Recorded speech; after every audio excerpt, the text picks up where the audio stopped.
1. The arrival. The alien warship Ravkath entered Earth orbit under silent command. Inside, Commander Therak of the Vedran Legion stood at the observation deck, scars marking every inch of his gray armor. He had fought in 200 planetary wars. He had seen suns die, entire civilizations burn. Nothing surprised him anymore. Until Earth, the planet looked fragile, blue, cracked, beautiful. A message pinged through the fleet. Target is pre-industrial, rebuilding from previous conflicts. Resistance probability negligible. Therak nodded. Begin reconnaissance. But within hours, reports arrived that human patrols were engaging them with homemade weapons, jury-rigged aircraft, and impossible resolve. Primitive, he muttered, but persistent. 2. Captured. The skirmish near the ruins of London ended in smoke and blood. When it cleared, Therak was on his knees, stunned, bleeding, surrounded by human soldiers. They didn't kill him. Instead, they dragged him into an underground bunker. The air smelled of oil, dust, and determination. "Welcome to Earth," said a voice behind him. A woman stepped forward, wearing tattered combat gear marked with the insignia HDF, Human Defense Force. "Captain Elena Reyes," she said. "You're our guest." Therak sneered. "You take prisoners of war." She shrugged. "Only if we think they can learn something." 3. The question. Hours passed. Neither spoke much. Elena watched the alien carefully, fascinated by his stoic calm.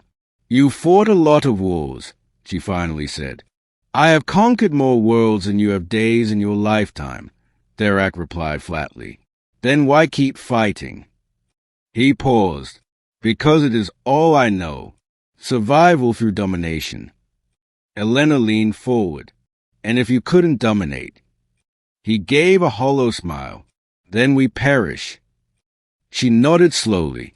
Humans survive differently. 4. The line that stopped him. Later, during interrogation, Therak observed human communications, video logs, broadcasts, fragments of daily life from the pre-war era. Laughter, meals, children playing amid ruins. He asked, "Why record such trivialities? These are not tactical data." Elena smiled faintly. "That's what we call just another day." Therak froze. "Just another day," he echoed, confused. "Yeah," she said. "Waking up, working, fighting, losing people, trying again tomorrow. Just another day." Something in him broke. He couldn't move. The phrase echoed in his mind like a weapon sharper than plasma. For the Vedrans, every day was battle rest. No in-between. But for these humans, survival itself was ordinary. 5. Memories of fire. Therak's mind reeled with old wars. Planets screaming. Children erased. His species called it honor. Humans called it Tuesday. He whispered, "You live in constant death and still call it ordinary.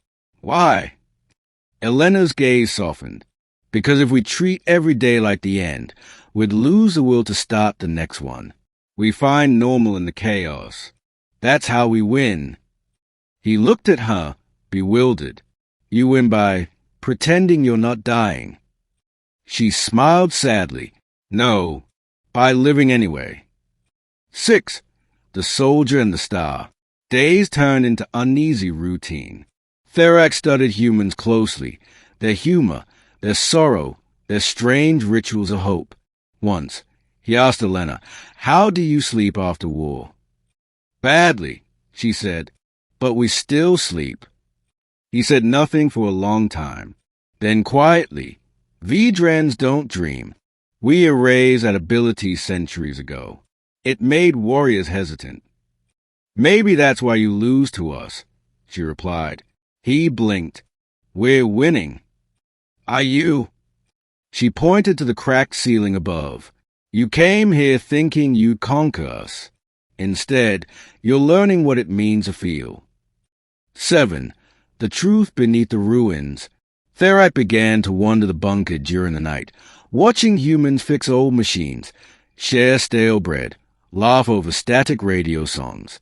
He overheard one soldier mutter, "Same old apocalypse. Just another day." Again, that phrase, that impossible phrase. He clenched his fists, trembling. To endure endless war and still call it another day, it wasn't madness. It was mastery of suffering. He finally understood.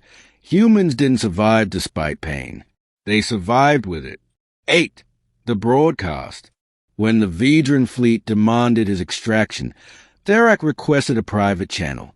"Commander Theriac, report," said the Admiral. Theriac looked at Elena, then back at the comm.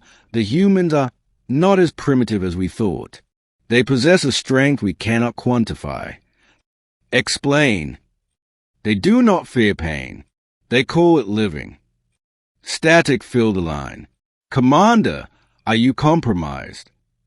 Theriac closed his eyes. "Perhaps, or perhaps I am finally sane." He shut off the transmission. 9. The choice. That night, the bunker shook, Vedran ships descending for retrieval. Alarms blared. Elena rushed to arm herself. "Go," she told him. "Your people are here." Theriac didn't move. She looked back. "What are you waiting for?" He said quietly, "For another day." Elena stared at him, realization dawning. "You're staying?" He nodded. "To learn what makes you unbreakable." As the ceiling caved in, he threw his weapon to her. "For Earth." Together, they ran into the fire. 10. The morning after. When dawn came, the battlefield was silent. Smoke drifted over shattered armor. The Vedran fleet had retreated, unexpectedly, inexplicably, among the rubble. Soldiers found an alien insignia half buried beside a human rifle. Carved into it, in rough English letters, were 3 words. Just another day. 11. The legacy. Decades later, cadets of the United Systems Academy recited his story.